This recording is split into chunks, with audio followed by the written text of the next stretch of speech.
Rồi. Bôi cái gì vậy mày ông à?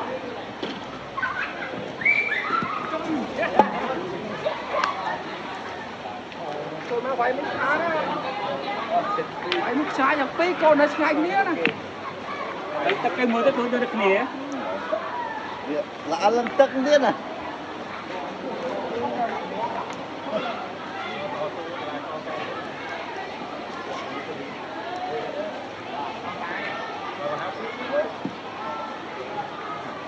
Hảo Mỹ đã này rồi.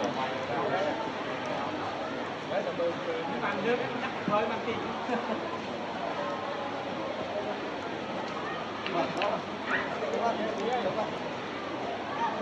Còn gì thế không? Trời ơi, vậy ra vậy.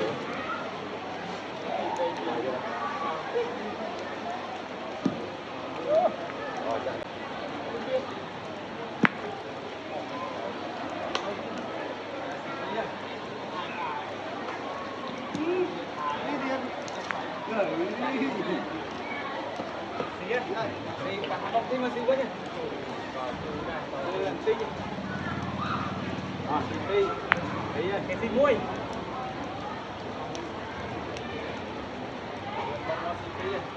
Gì đó nhỉ? Lót muối đấy.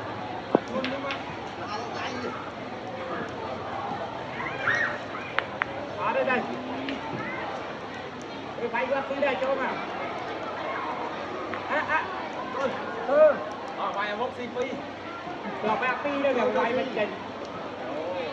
Phi. Đây. Đó, phi sâu. Phi sâu thì thấy là thêm một tí muối. Đây, sạch mày à. Tôm. Nói mày.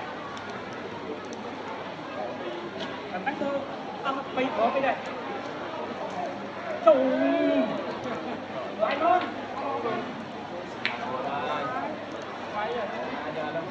Ô lộn mày.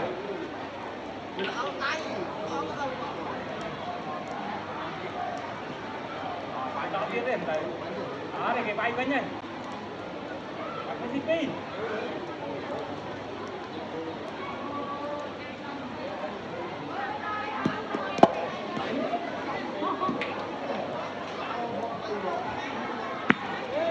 Bay.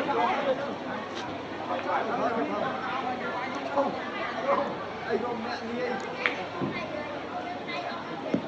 Nó khó quá đây. Chọn để nào được 30 pin tiền. Đây, cái ngọt. Bánh phi.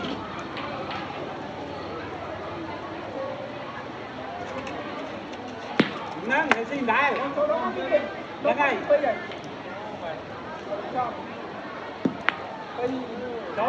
Đâu. Kim sao lại. Nâng ai chứ tự. Bánh bẫy anh chỗ bánh bẫy này. Phi đi.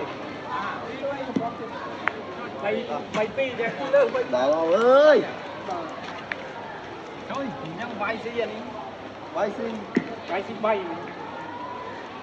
Bay đại, đúng không đâu? Bay phi. Phi. Đâu à? Ô, sạch.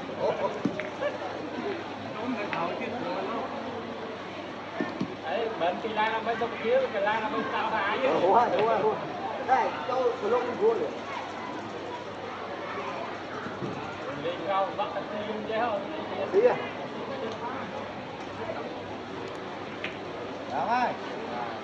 Đó.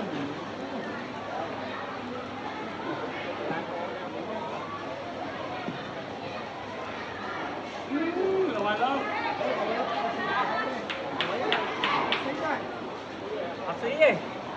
Học sĩ gì mà bớ? Không biết ngay à? Con cho nó mày. Đâu?